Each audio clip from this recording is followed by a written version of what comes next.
C'est mieux en mettant le micro. Bonjour à tous, j'espère que vous avez passé une bonne journée, que vous êtes bien installés. On va pouvoir reprendre la lecture donc de Partie italienne, La malédiction d'Arwen, pour un... je sais plus combien d'épisodes, quatrième je crois, quatrième ou cinquième. Et on reprend au chapitre 18. Voilà, du point de vue de Louise. Au matin du troisième jour, Louise se fit réveiller par son téléphone. Une seule sonnerie suffit à la faire réagir comme si elle s'attendait inconsciemment à cet appel. Il était à peine 8 heures, et elle décrocha. À l'autre bout du fil, c'était Nolwenn, complètement surexcitée, parlant d'un trait ininterrompu. Oh là là, on a vu que tu t'étais investie du pouvoir du mentor, t'as fait un vœu et ça a marché, n'est-ce pas? C'est formidable, ce que tu dois être contente. Même plus besoin de réfléchir, Philidor va le faire pour toi maintenant. Tu vas être la future star des échecs, toutes les télévisions du monde vont s'intéresser à toi, tu vas faire un de ces buzz.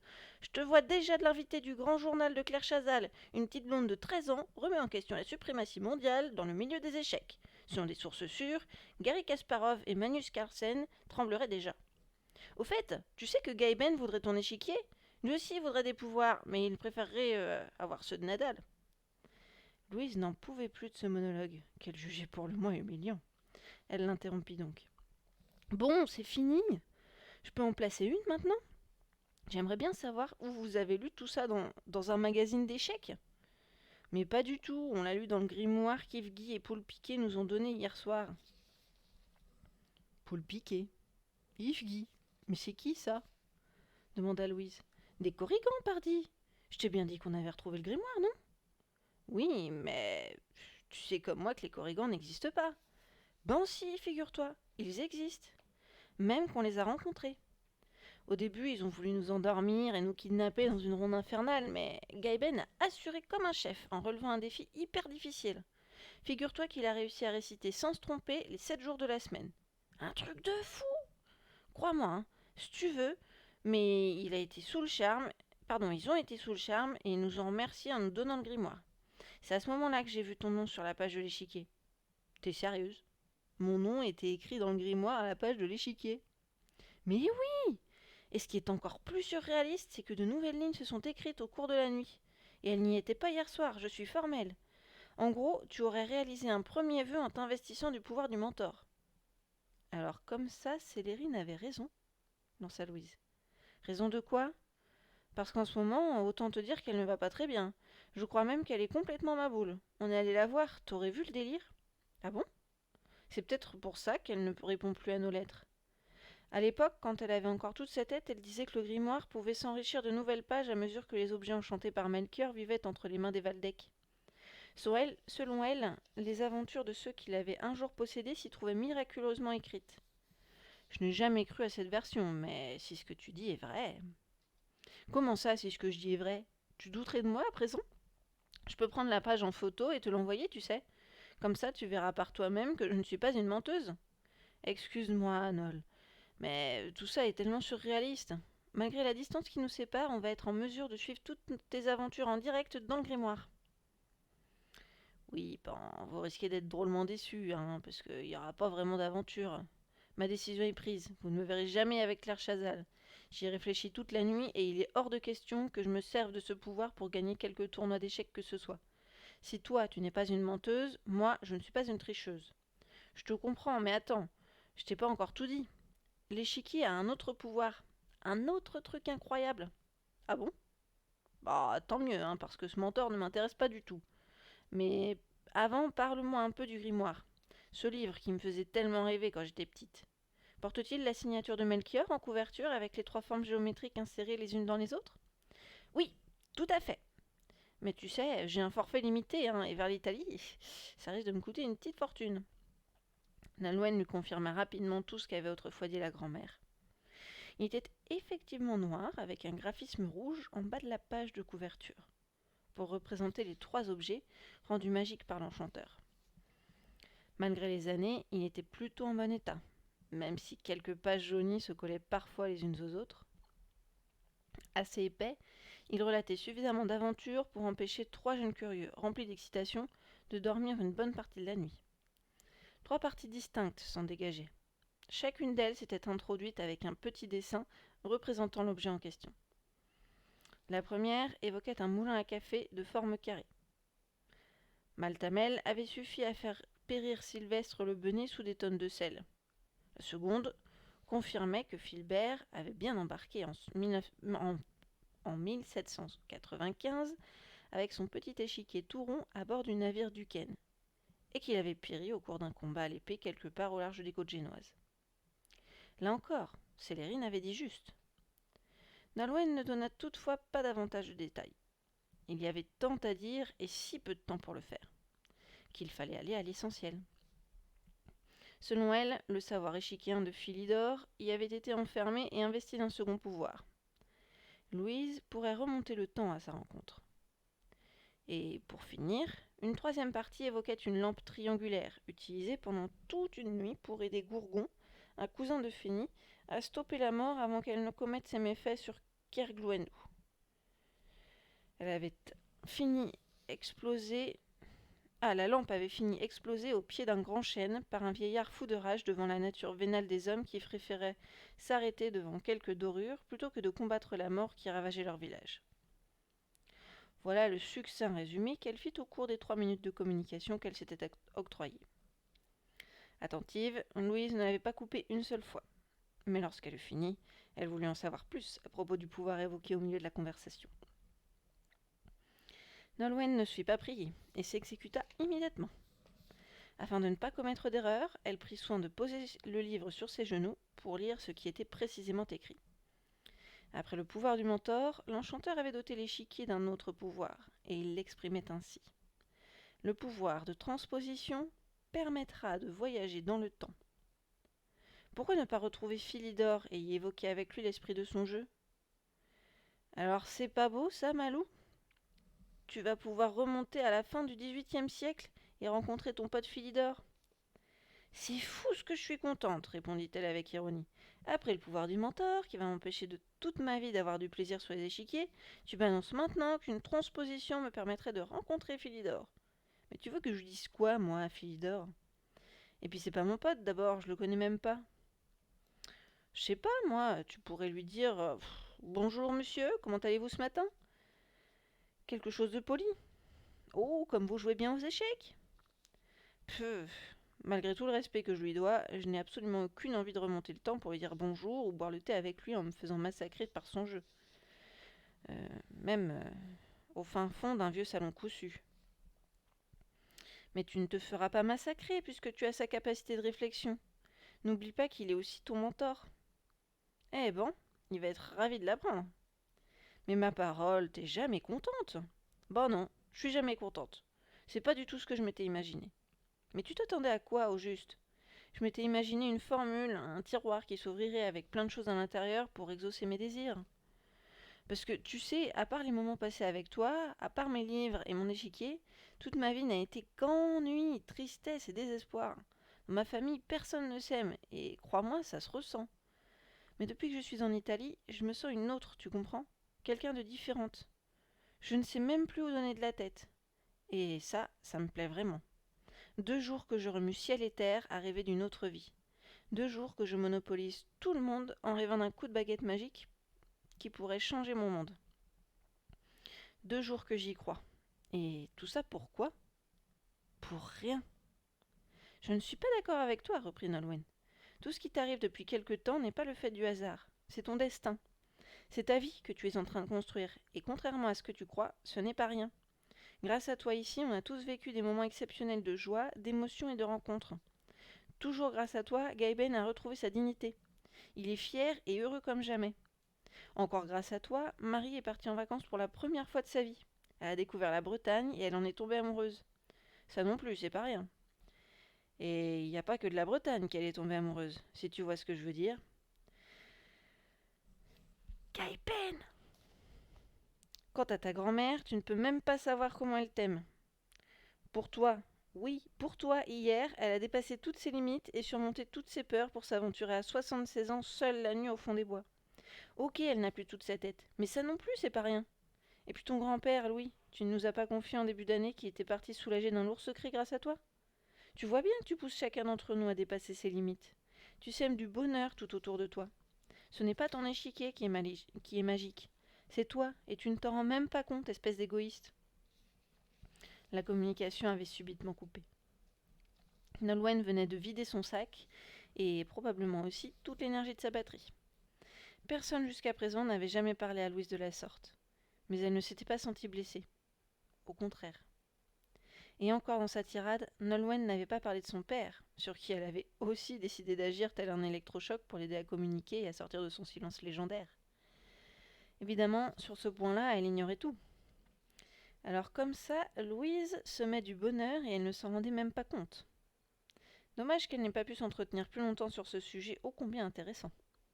La fin de la conversation avait été si brutale qu'elle n'avait pas non plus eu le temps de demander davantage de précisions sur le pouvoir de transposition dont Nolwenn venait de parler. Comment s'y prendre pour voyager dans le temps? Comment procéder pour rejoindre Philidor? Elle lui envoya un message. Rappelle-moi dès que tu auras rechargé ton portable. Ta franchise m'a ouvert les yeux. Que ferais-je sans toi? Que serais-je? Regonflé à bloc, l'envie de se lever et d'accomplir un acte généreux lui traversa l'esprit. Mais à bien y réfléchir, ça n'était pas forcément une bonne idée. Mettre un pied à terre à cette heure matinale pour préparer le petit déjeuner à toute la famille l'aurait certainement exposée à de nombreuses questions auxquelles elle n'avait pas forcément envie de répondre. Bon alors, Louise, qu'est-ce qu'il t'arrive ce matin? Tu ne te sens pas bien? Tu n'as jamais préparé un petit déjeuner de ta vie. Pourquoi le fais-tu aujourd'hui? Puis, un nouveau bip, un MMS. Et la seule priorité qui s'imposait était d'en prendre connaissance. Nolwenn avait certainement dû rebrancher son portable et prendre une photo du grimoire. Effectivement, elle ne mentait pas. Tout ce qu'elle avait dit s'avérait exact. L'image laissait bien apparaître une page vieillie avec un dessin d'échiquier. La photo était même accompagnée d'un petit texte. Alors, tu vois que je ne suis pas une menteuse. Je te rappelle dès que possible. Peu après, le portable sonna et Louise décrocha. Désolée, Louise, ne crois pas que je t'ai raccroché au nez tout à l'heure sous le coup de la colère. J'ai juste eu un problème de batterie. Je viens de la remettre en charge. T'as eu mon MMS? Oui, merci, Nol. C'est plutôt à moi de m'excuser. C'est tellement hallucinant tout ce qui se passe en ce moment que je n'arrive plus à gérer mes émotions. Excuse-moi si je t'ai blessé. Ça va, mais ne recommence pas à douter de toi ni de moi. Revenons au pouvoir de transposition si tu veux bien, Nol. Que dit le grimoire à ce sujet? Imaginons par exemple que je veuille aller voir Philidor le 3 janvier 1791 au Café de la Régence, pour dire que je ne suis pas d'accord avec son coup de cavalier en G2. Qu'est-ce que je dois faire? Ah ben, tu vois, t'as changé d'avis. Non, c'est une hypothèse, une supposition. Attends, je tiens pas à te dire de bêtises. Là encore, tu risques d'être déçu, car ce n'est pas une formule. C'est encore un pouvoir. Ouvrir le tiroir, se saisir du tube en métal placé dans le double fond, compléter le papier en précisant la date, le lieu et le personnage à rencontrer. Refermer, puis poser ses mains sur l'échiquier pour demander la transposition. Un double fond? Répéta Louise surprise. Rien que ça. Pas de formule, pas de troisième pouvoir tant qu'on y est. Non, rien d'autre. T'es sûr de toi? Mais oui! Qu'est-ce qu'il existe d'autre comme mot pour te dire que je suis certaine? Par contre, il y a une page déchirée tout à la fin. Mais ce n'est pas nous, hein, je te jure qu'elle y était déjà hier. T'inquiète pas, je suis au courant, Célérine m'a déjà parlé de ça. Alors, si on résume, il y aurait un double fond dans le tiroir. J'écris sur un papier quelques mots que je mets dans un tube, et paf, je suis transposée dans une autre époque. J'ai du mal à y croire, mais bon, je ne demande qu'à. Louise, ne doute pas, pas de moi, sinon... je te crois, Nol, je te crois. Après tout, pas plus ridicule que le pouvoir du mentor. Et puis, c'est aussi un terme d'échec. Transposer une partie, c'est passer d'une séquence de jeu à une autre, sans modifier la position finale. Je n'ai jamais compris, mais ce n'est pas grave. Au fait, Louise. Oui, quoi? N'oublie pas de lui passer le bonjour et de lui demander un petit autographe de notre part. Ah ah, très drôle. Ce coup-ci, c'est moi qui vais raccrocher. Oh, c'est une blague. Le plus important, c'est que tu continues à semer encore beaucoup d'amour tout autour de toi, comme tu l'as toujours fait. On t'aime tous ici. T'es la meilleure.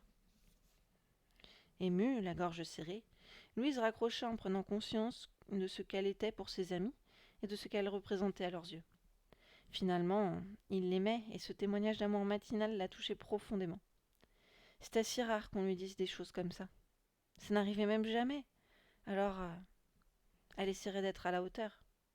Mais comment on fait pour être digne de ses amis et des espérances qu'ils portent en vous quand on a juste 13 ans?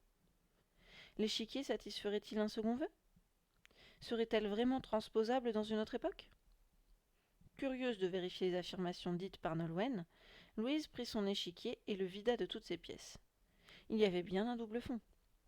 Il lui résista un peu, mais bien vite, une cachette secrète apparaissait effectivement, contenant un cylindre en métal d'environ 5 centimètres. L'objet de toutes les convoitises pour s'accaparer du pouvoir de transposition. Si Melchior avait placé ce petit tube dans l'échiquier, c'était bien pour qu'on l'utilise à la satisfaction d'hypothétiques désirs. Alors pourquoi pas les siens? Louise allait enfin pouvoir mater. Elle prit le tube et enleva le bouchon placé à son extrémité. À l'intérieur, un morceau de papier tout jauni y avait été placé. Elle l'ôta également, puis le déroula. Il était vierge, immaculé. Mais soudain, alors qu'elle le tenait entre ses doigts, la mention Valcanube apparut comme par miracle. « Waouh !» s'écria-t-elle impressionnée. « Ça, c'est de la magie. Encore bravo, Melchior !»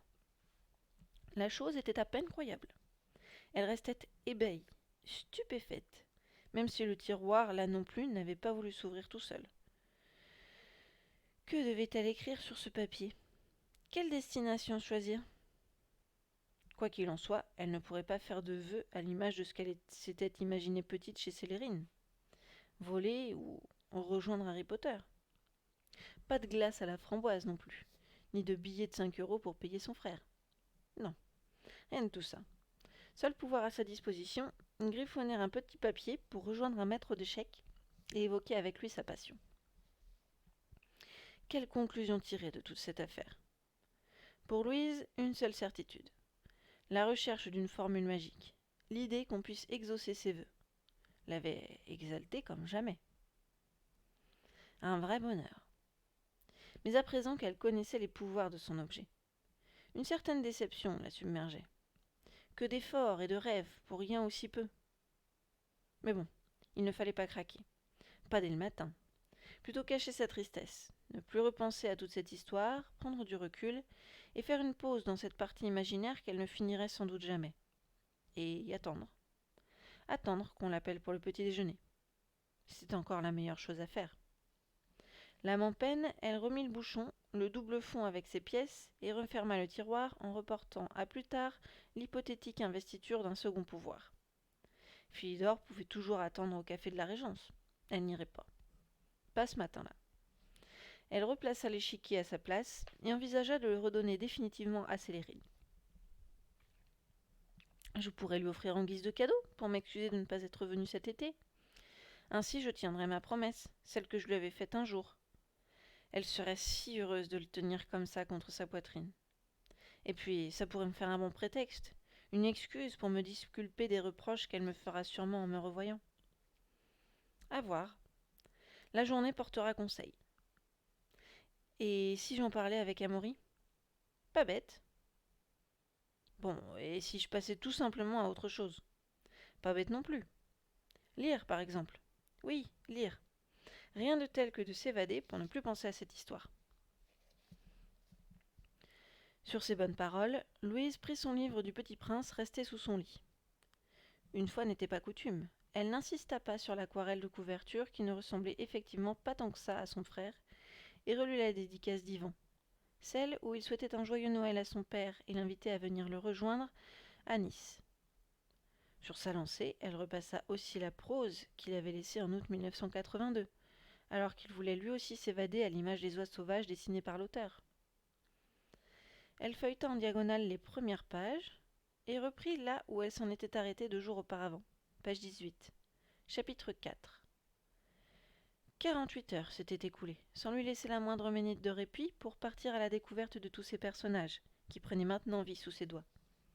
L'astronome, le monarque, le vaniteux, le buveur, le businessman. Une belle galerie de rencontres et de personnages, pensa Louise en regrettant que Saint-Exupéry n'ait jamais pensé à faire le portrait d'un enchanteur. D'un coup, et contrairement à ce qu'elle s'était promis, elle se remit à cogiter. Mais qu'est-ce que ça peut bien avoir dans la tête un enchanteur? Comment Melchior pouvait-il penser à pouvoir satisfaire mes désirs en m'offrant la possibilité de rencontrer Philidor? C'est bien mal me connaître. À moins qu'il n'ait pas mis toute cette magie dans l'échiquier pour moi, mais plutôt pour le fils de Fénie. Mais oui, c'était peut-être le désir de Philbert de devenir imbattable aux échecs et de jouer d'excellents coups, sans jamais avoir à réfléchir. D'où le pouvoir du mentor. Et peut-être aussi que son plus grand regret était de ne pas avoir pu revoir son ami Philidor, décédé un peu de temps auparavant. D'où le pouvoir de transposition. Il se serait peut-être un jour exprimé en ce sens devant l'enchanteur. Et c'est pour cette raison que Melchior aurait mis ces deux pouvoirs dans le jeu, juste pour pouvoir combler ses désirs. Un savoureux mélange de pouvoirs et... un savoureux mélange des pouvoirs de la lampe, qui le guiderait dans la bonne direction, et des pouvoirs du moulin pour exaucer ses vœux à la demande. Pourquoi pas? D'une pierre deux coups. Mais pourquoi ne pas le lui avoir dit, alors? Peut-être que Melchior avait jugé plus simple de laisser faire Euphénie, en lui laissant le temps d'expliquer l'inexplicable. En attendant, juste un petit morceau de papier à glisser dans le tiroir, et bingo! L'enchanteur offrait à Philbert la possibilité de revoir son ami au lieu et date choisie. Si c'est ça, c'est vraiment trop fort. Ce Melchior était vraiment un chic type. Un exhausteur de désirs. Un vrai magicien, comme on n'en fait plus. Et en plus, comme tous les sorciers, il revendiquait ses actes et les assumait en gravant sa signature dans le bois. Louise avait vu juste. Évidemment, toute cette magie ne lui était pas adressée personnellement. Si l'enchanteur avait eu la chance de la connaître, il lui aurait certainement donné la possibilité de combler d'autres désirs. Sûrement ceux des Chambalas, plus jolis que ceux qui remplissaient ses tiroirs. Un frère moins bête à son goût, ou des parents moins taciturnes qui communiqueraient avec de vrais mots d'amour. Et surtout, un père qui la serrerait tous les soirs dans ses bras un peu plus fort en lui murmurant à l'oreille de petits mots tendres, des «Je t'aime ma fille». Pensant à tout cela, une phrase lui échappa à voix haute. Tu te fais des idées. Tout ça n'arrivera jamais, sauf si... Oui, sauf si... Mais ça, non, c'est tout à fait impossible. Également réveillé, son frère s'adressa à elle, à travers la cloison. Louise, c'est toi qui parles toute seule? Non, c'est pas moi, je dors. Bon, si, c'est toi, je t'entends. Tu dis quoi? Rien. Enfin, si. Je disais que ce serait une super idée si tu prépares le petit-déj pour toute la famille. Pour une fois, les parents seraient drôlement fiers de toi, tu sais. Oh, la chipie! Elle a réussi à retourner le truc contre son petit frère.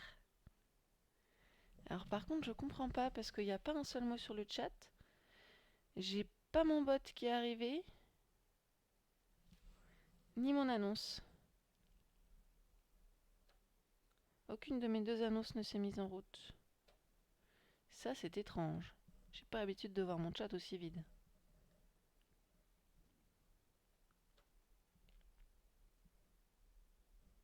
Et clairement pas au bout d'une demi-heure.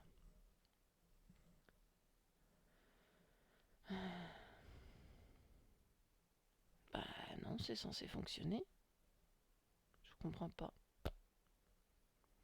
Bon, après tout, si vous voulez les informations du bouquin, normalement elles sont toutes disponibles dessus et vous pouvez le trouver sur Amazon et à la Fnac, il me semble. On va attaquer le chapitre 19. Je vais me redresser un peu parce que le coussin s'enfuit.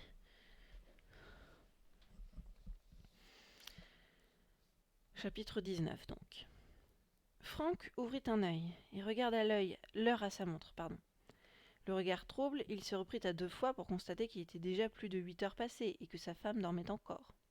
Ce jour était une date importante. 20 ans de mariage. C'est d'ailleurs pour cette occasion qu'Émilie lui avait proposé d'aller dîner ce soir dans un restaurant de la ville, et il avait trouvé l'idée excellente. Pour lui, ce serait l'occasion idéale de se livrer définitivement sur son triste passé, et d'en dire un peu plus que quelques mots lancés la veille à la va-vite. Un moment unique pour se délivrer enfin de cette souffrance qui le rongeait depuis tant d'années, et qui lui avait tellement pourri la vie. Il était prêt à aller jusqu'au bout, et l'instant de sa confession s'imposait, presque naturellement. Comme si d'avoir passé la quarantaine et d'avoir coupé le cordon le faisait devenir plus fort. Normal. Il grandissait et devait enchaîner les actes courageux en s'ouvrant un peu plus chaque jour pour sortir de sa prison par la grande porte. Mais le plus dur restait à faire. Et pour ça, il avait besoin d'un peu d'aide. Que quelqu'un ose aller chercher au plus profond de lui la raison de son mal. Qu'on lui pose les bonnes questions. Celles qui l'amèneraient à se... Oui, celles qui l'amèneraient à se délivrer définitivement de ces vieux démons. On n'efface pas 30 ans de souffrance de non-dits comme ça, sans un peu d'encouragement et d'incitation. Alors, parce qu'il avait désormais envie de montrer ses sentiments, il passa délicatement sa main sur la joue d'Émilie. Ses doigts hésitaient, tremblaient, se posaient et se retiraient aussitôt. Le manque d'habitude, certainement. Il y avait tellement longtemps qu'il n'avait pas effleuré son joli visage avec des gestes tendres. Émilie ouvrit les yeux, tout doucement, et tourna la tête vers Franck. Normalement, il se serait contenté d'un petit sourire. Mais ce matin-là, il lui parla. « Tu as bien dormi ?»« Oui, très bien. Je me suis surtout bien réveillée. J'ai senti ta présence. C'est si rare. » Elle lui prit sa main et la plaqua sur sa joue encore toute chaude. Il la serra bien fort, comme pour lui dire « Ne bouge plus. Reste sur moi. » Franck la regarda droit dans les yeux. Les mots, pour une fois, sortaient librement, sans aucune forme de résistance. « Je voulais te souhaiter un bon anniversaire. Tu te rends compte ? Déjà 20 ans que nous sommes mariés. J'y ai pensé toute la nuit. J'espère que tu es toujours d'accord pour un petit dîner ce soir en tête-à-tête ? » ?»« Bien sûr ! Mais pourquoi un petit dîner ? Ce sera un grand dîner pour une grande occasion. Je me suis arrangée avec la voisine, la mère des voisins. Elle a accepté sans difficulté de nous garder les enfants jusqu'à notre retour. À l'heure qu'on voudra, m'a-t-elle dit. Ah bon ? Tu as fait ça pour nous ? Oui, ça nous laissera le temps de faire le point sur notre couple. Je crois qu'il y en a sérieusement besoin. Quitte à se dire les choses, autant le faire en passant une bonne soirée, sans colère ni reproche, juste faire un bilan, tirer des conclusions. Un bon restaurant, une promenade dans les rues piétonnes, et pourquoi pas un petit tour à la fête foraine. Il y a, paraît-il, une attraction fantastique. Que penses-tu de tout ça ? Le couple Valdec aurait-il ce matin-là retrouvé un peu de complicité ? Quand ils se levèrent une petite heure plus tard, Lucas avait déjà dressé la table de la terrasse avec une jolie nappe. Il faisait bon, le ciel était bleu, pas l'ombre d'un nuage. Juste celle d'un grand pain parasol sous lequel il avait pris soin de dresser 4 bols avec du lait et du café. Assurément une journée d'exception, du moins l'une de celles qui commencent bien. « C'est prêt, vous pouvez venir » lança-t-il fièrement. Les parents arrivaient en saluant l'effort. « Merci. Qui a eu cette bonne idée ?» Louise était déjà piquante. « C'est Lucas, mais il n'a pas pu prendre cette initiative tout seul. Quelqu'un a dû lui souffler l'idée. » Louise était déjà agacée, excédée de s'être investie d'un pouvoir qu'elle ne voulait pas, et dubitative à l'idée d'en demander un autre qui ne l'enthousiasmait pas plus que ça. Ouf. C'était ça ou rien. À prendre ou à laisser. Difficile à admettre, mais c'était ainsi. Malgré les doutes, les tergiversations, faire son choix était fait. Et elle ne reviendrait pas dessus. Une décision ferme et définitive. Au cours du petit déjeuner, Louise insista auprès de sa mère pour qu'on propose à Amaury qu'il les accompagne à la découverte de la jolie ville de Lucca en italien, dont la visite était prévue ce matin-là, ce qu'elle accepta. Bien que cette ville soit à l'origine de son prénom, Lucas resterait à la résidence pour jouer avec Valentin. Mais plus question de se canarder avec des pistolets à eau depuis que le gardien était passé réprimander les exactions du premier jour. Il leur fallait trouver une nouvelle occupation, plus calme cette fois. Jouer à la console, par exemple. L'intérêt principal de cette ville historique était d'être une cité fortifiée, avec de nombreux monuments. Une ville fascinante pour les Valdec, qui tenaient absolument à visiter. Un lieu comparable à Saint-Malo, en plus joli. C'est du moins ce qu'ils imaginaient en voyant les brochures. En plus des remparts qui constitueraient un lieu de promenade idéal, ils y trouveraient aussi des palais, des jardins et une basilique qui n'aurait rien à envier à l'abbaye de la Joie.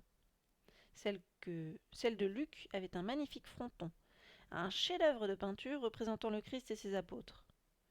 Ce n'était pas tellement que Louise pensait Amaury amateur d'art et de fortification qu'elle suggéra sa présence, mais bien parce qu'elle avait décidé de lui parler de ses nouveaux pouvoirs. D'ailleurs, il ne s'était pas fait prier pour venir, bien au contraire. Il devait aimer les visites à caractère culturel, à moins que ce soit toute autre chose qu'il ait à ce point décidé, comme de passer toute une matinée aux côtés de Louise par exemple. Puisqu'elle n'arrivait pas à mater seule, elle l'avait donc choisi, désigné comme son cavalier, lui qui devrait l'aider à surmonter les obstacles, les difficultés, celui qui l'accompagnerait dans son périple à travers le temps. Punaise, pardon. Car elle avait finalement tranché. Elle s'investirait du pouvoir de transposition et elle le ferait dès ce soir, en profitant de l'absence de ses parents. Après tout, comment imaginer une autre décision que celle-ci? Inévitablement, c'était la bonne, la seule qui s'impose comme une évidence. Comment faire autrement? Comment ignorer tout ce qu'elle avait ressenti sur les échiquiers? Tous ces jalons qui l'avaient amenée jusqu'à cette page? Sans compter le moment magique qui lui avait permis de découvrir l'échiquier, l'héritage magique de ses ancêtres. Comment ne pas aller au bout des choses encouragée par des amis qui la soutenaient et l'observaient à distance depuis la Bretagne? Comment ne pas y voir une sorte de fatalité, un destin auquel on ne peut échapper? Alors oui, elle irait jusqu'au bout de sa partie. C'était à elle d'intervenir à présent, à la dame d'entrer en jeu. Et puis tant pis si toute cette magie ne lui était pas destinée. Elle se l'approprierait quand même pour être généreuse et reconnue en tant que telle, à l'image de ceux qui avaient aussi un jour su ouvrir leur cœur. Louis, Melchior et Euphémie. C'était surtout pour cette raison que Louise avait pris la décision de remonter le temps. Mais elle ne le ferait pas toute seule. Trop risqué. Non. Elle aimerait se faire accompagner par quelqu'un de fort, de costaud, un noble chevalier capable de l'aider en cas de nécessité. Une valeur sûre, en quelque sorte, et en Italie. Elle n'en connaissait qu'un. Amaury. Il était l'élu, et il n'avait pas intérêt à se dégonfler. Juste à accepter la proposition qu'elle lui ferait au cours de la balade qu'ils feraient ensemble. Mais lui, concéderait-il à l'accompagner pour parler échecs avec Philidor au café de la Régence? Pas si sûr, mais elle a des arguments pour le convaincre, si besoin. Assis sur la banquette arrière de la voiture qui filait vers Lucca, Amaury se montrait déjà bavard, malgré ses bonnes résolutions des jours précédents. Le naturel revenait au galop, et un mot n'attendait pas l'autre. Lui aussi devait bien cacher quelque chose pour être aussi exubérant. Louise pensait: c'est fou ce besoin qu'il a de toujours parler, de se faire remarquer, de montrer sa présence. D'un côté, c'est rassurant, il est là, il prend l'espace. Il montre de l'intérêt, pas comme mon père, qui n'aura jamais rien dit d'autre qu'une histoire sans formule. D'un autre côté, c'est pénible et usant de toujours devoir suivre sa conversation, de répondre à ses questions, de hocher la tête, de montrer de l'intérêt à ce qu'il dit, même si on s'en fiche éperdument. Un comportement très différent de celui des Valdec, qui en général ne disaient rien, préférant écouter les CD du cousin Walden. Mais pour lui, une phrase n'attendait pas l'autre. C'est chouette comme voiture, c'est une Alpha. Moi j'aime bien les intérieurs cuir, ça fait chic. Sinon ça va, ça consomme pas trop. Parce que l'essence ici, c'est pas donné à ce qu'a dit ma mère. Hein. D'être le seul à bavarder ne l'arrêtait pas. Il blablatait toujours. Moi je trouve ça sympa l'Italie. Les grandes plages, le soleil, les pizzas, les glaces. Louise me disait que vous préfériez aller en Bretagne les autres années. Sans réponse, il cessa finalement de parler. 1 minute au moins, avant d'initier à voix basse une conversation plus intime avec sa voisine. Alors, Louise, au fait, t'en es où avec ton damier? Tu ne m'as jamais dit s'il était magique ou pas. Et si t'avais fini par avoir un peu de glace à la framboise? Il se mit à rire et Louise fit la moue. Mais tais-toi, au lieu de dire des bêtises, chut, je te raconterai tout à l'heure. Il y a du nouveau, figure-toi. En arrivant, Franck se stationna à proximité de la Piazza dell'Anfiteatro, une grande place du centre-ville d'où s'échappait une abondance de couleurs et d'odeurs. Un vaste marché aux fleurs s'y tenait, et c'est précisément de ce point qu'ils commencèrent leur visite en se fixant comme objectif de suivre le tracé rouge indiqué sur les plans touristiques. Au gré des ruelles ensoleillées, ils déambulaient jusqu'à la fameuse basilique San Frediano. Évidemment, Émilie ne put s'empêcher de photographier l'imposante fresque colorée qui ornait sa façade. Son ravissement était total, comme à chaque fois qu'elle découvrait un tableau peint au détour d'un mur. Dans ce cas, un même rituel s'imposait. D'abord, elle s'exclamait Oh, regardez comme c'est beau! Puis elle dégainait son réflexe numérique en laissant s'échapper une rafale de clics. Béate d'admiration, elle scrutait enfin pendant de longues minutes chaque détail de l'œuvre. De toutes ces fresques pariétales ainsi exposées, Louise ne se fit qu'une seule remarque. L'Italien n'était pas qu'expansif. Un fin gastronome, un homme élégant et un séducteur. C'était aussi un artiste, un fervent catholique qui n'hésitait pas à représenter ses convictions un peu partout sur les murs de la ville. Amaury les suivait, sans montrer grand intérêt. Lui, c'était plutôt Louise qui le regardait. Il regrettait qu'elle ne le prenne pas par la main ou par le cou, qu'elle ne l'embrasse pas, qu'elle ne montre aucun sentiment particulier à son égard. Il devait juste être un bon copain, et il n'avait pas tort de le penser. Hormis le jeune serveur du restaurant qu'elle avait trouvé joli, Louise n'était pas vraiment attirée par les garçons. Mais elle appréciait Amaury. Il la faisait rire. Et surtout, il lui portait de l'intérêt. Un minimum pour celui qui devrait écouter tout ce qu'elle avait à dire. Perdue dans ses pensées, Louise n'exprimait aucun commentaire aux explications architecturales fournies par sa mère. Elle essayait plutôt de faire le vide dans sa tête avant de se lancer dans son grand déballage. Une nouvelle fois, inquiète par l'attitude de sa fille, Émilie s'approcha d'elle et la titilla un peu sur son point faible, la gourmandise. Ça te dirait une petite douceur italienne? Comme Louise fit un grand oui avec les yeux, elles entrèrent dans la pâtisserie pour y acheter quelques spécialités locales. Des cantuccini de Prato. Pardon, cantuccini de Prato, j'espère que je prononce bien. Qu'elles dégusteraient toutes les deux et des brigidini, des lamporecchio pour les garçons restés dehors. En ressortant, Louise tendit le paquet à Amaury qui piocha sans délicatesse une poignée de gaufrettes dorées. Quel déliche! Ça s'appelle comment, ça? Lança-t-il en dévorant sans manière. Des brigidini, répondit Émilie, impressionnée par une telle goinfrerie. C'est vrai que c'est un vrai déliche. C'est bien meilleur que la glace à la framboise, dit Louise pour imiter Amaury et son manque de politesse à parler ainsi la bouche pleine. Tous les deux riaient.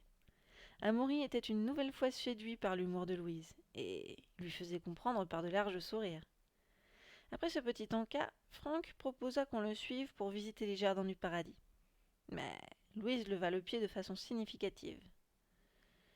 Amaury en fit de même, ne la quittant pas d'une semelle. Le lieu était propice aux confidences. Un dédale de petits chemins parsemés d'arbres fruitiers, de fontaines et de rigoles dans lesquelles s'écoulait de l'eau. Chacun marchait à son rythme, observant chaque symbole biblique, sans se préoccuper des uns et des autres. Une fois ses parents distancés, elle s'approcha d'Amaury qui parlait plus ou moins tout seul, disant qu'il y avait aussi des pommiers dans son jardin et qu'un jour il avait bien failli s'étouffer en avalant un pépin. Bref, toute une histoire. Faute de temps ou par peur d'être incomprise, Louise avait tranché dans sa façon de procéder. Impensable de tout lui raconter. Là encore, elle distillerait juste une partie de l'histoire. Seulement ce qu'il faudrait pour qu'il accepte de l'accompagner. Ce type de stratégie avait déjà porté ses fruits la veille et s'était révélée payante. Pas question d'en changer. Elle engagea la conversation, l'instant étant propice pour mettre en jeu une nouvelle pièce sur son échiquier. Un cavalier, et pas n'importe lequel, celui qui protégerait la dame. Je ne t'ai pas raconté, mais il y a du nouveau. Ah bon? Tu vas me faire croire qu'il satisfait enfin à tes désirs? Non, pas vraiment. Mais j'aimerais bien connaître ton point de vue et ce que tu me conseillerais de faire. C'est gentil, mais à la base, j'y connais rien au damier. Pas plus qu'aux filles, qui croient encore au tiroir qui s'ouvre tout seul pour distribuer de la glace à la framboise. Mais arrête de dire des bêtises. Et puis d'abord, c'est un échiquier peint damier. Et il a des pouvoirs, crois-moi. J'ai même des preuves, des images sur mon portable. Je te les montrerai si tu veux. Et à ce qu'on m'a dit, il pourrait tout à fait me transposer dans une autre époque. Amaury s'était promis de ne pas la contrarier, pas comme sur la plage. Elle semblait tellement convaincue par tout ce qu'elle racontait. Du coup, il se contenta de reformuler ses propos pour essayer de comprendre ce qu'elle était en train de lui expliquer. De transposer dans une autre époque, mais ça veut dire quoi? J'imagine de me faire voyager, un peu comme une machine à remonter dans le temps si tu préfères. Ah bon, et tu aimerais remonter le temps? Oui, et c'est justement pour ça que j'ai besoin de ton aide. Mais pourquoi voudrais-tu remonter le temps? Surtout, ne rien dévoiler, se disait Louise. Pas maintenant. Ben, parce que je me dis que cet échiquier n'est pas venu jusqu'à moi par hasard et que ma rencontre avec lui n'est pas une simple coïncidence. J'ai tellement envie de changer ma vie, tellement envie d'être aimée. Bah, y a qu'à me demander, hein. Je veux bien t'aimer, moi, et tout de suite. Je te l'ai déjà dit, pas besoin d'aller dans le passé pour ça. C'est gentil, mais je parlais plutôt des relations avec ma famille et surtout avec mon père. Je te raconte pas, il est si distant, si froid que même ma mère en a marre. C'est sûrement nos dernières vacances ensemble. Je crois qu'ils vont finir par se séparer.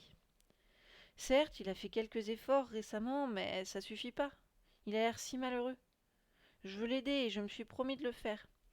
Et je pense en avoir la possibilité avec cette magie désormais mise à ma disposition. Je voudrais tellement pouvoir tout changer et revenir au premier jour de ma vie. Tu me rappelles la chanson d'Étienne Dao que ma mère me chante parfois? Le premier jour du reste de ta vie. Tu la connais? Louise réfuta. Il se mit alors à fredonner de mémoire, tout doucement. Ah, mais je la connais pas, moi, celle-là. On va la chercher.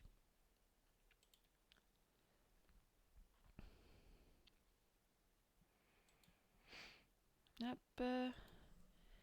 Étienne Dao. Le premier jour du reste de ta vie. Ce serait quand même ballot que je vous fredonne un truc et que ce soit faux. Est-ce qu'on a l'air? Pourquoi ça chante en anglais?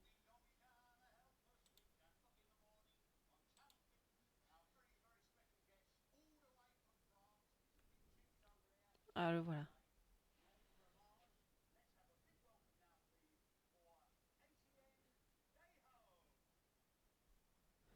Ah, j'ai pas pensé à vérifier si vous m'entendiez ou pas.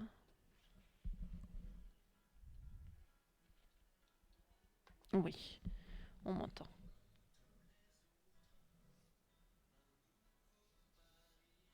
Un matin comme tous les autres, un nouveau pari. Rechercher un peu de magie. C'est pas le même couplet.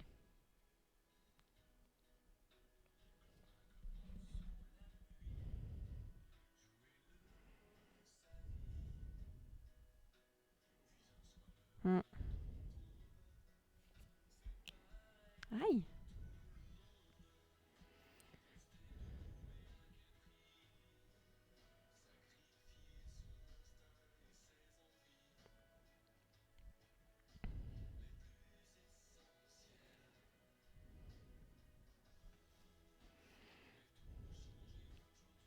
Mais tout peut changer aujourd'hui. Et le premier jour du reste de ta vie. Ah mais non, mais c'est jamais le bon. Bref, suivre son instinct et ses envies, les plus essentielles, c'est providentiel. Voilà, ça fera l'affaire. En plus de ces quelques paroles, plus ou moins mélangées, qui traduisaient exactement ce qu'elle venait d'exprimer, Amaury venait d'en faire une interprétation sublime avec beaucoup d'émotion dans la voix. Un Amaury tout tendre, tout en douceur, bien différent des premiers jours. Sincèrement touchée, Louise se contenta d'ironiser. Surtout ne pas montrer sa larme. Si Dao le dit, alors il faut le croire. Oui, moi aussi je crois à la Providence, répondit Amaury. À celle qui peut tout changer. Parce qu'à la base, il n'y a pas de hasard dans la vie, juste de belles rencontres, comme toi et moi par exemple. Et comme je viens de te le dire, j'accepte tout à fait d'être celui qui t'aimera pour le reste de ta vie. Mais toi, Louise, est-ce que tu m'aimes vraiment? Étonnée, presque gênée, Louise baissa la tête tout en cherchant une réponse allant dans le sens qu'elle s'était imaginé au cours de son petit déjeuner. Tu sais quoi, Maury? Non. Je meurs d'envie de répondre à ta question. Mais je préférerais le faire dans mon passé, si tu acceptais de m'accompagner. Moi? Te suivre dans ton passé? Ah là là. Ah bah il sait ce qu'il veut, hein, le petit Amaury, hein. Il n'a pas peur de le dire, lui, contrairement à Louise. Chapitre 20. Le soir venu, pendant que ses parents se préparaient à sortir, Louise se refaisait le film de sa vie. Elle se revoyait notamment en heure de permanence en train de compter le nombre de jours qui la séparaient encore de son départ en Bretagne. Déjà à cette époque, l'angoisse était à son comble, un état de stress comparable à celui qu'elle ressentait maintenant. Quelques minutes avant de rejoindre Amaury et de partir vers le passé. Elle regardait son lit et ses jolis coussins roses. C'était peut-être la dernière fois qu'elle les voyait. Son cœur battait fort. Elle prit l'échiquier pour le camoufler sous sa veste, qu'elle referma. L'excitation atteignait vite son paroxysme. Elle n'en pouvait plus d'attendre ce destin qui lui tendait les bras et n'avait qu'une envie, faire un second vœu pour être transposée. Cette fois-ci, au moins, elle avait réfléchi aux conséquences d'un tel choix.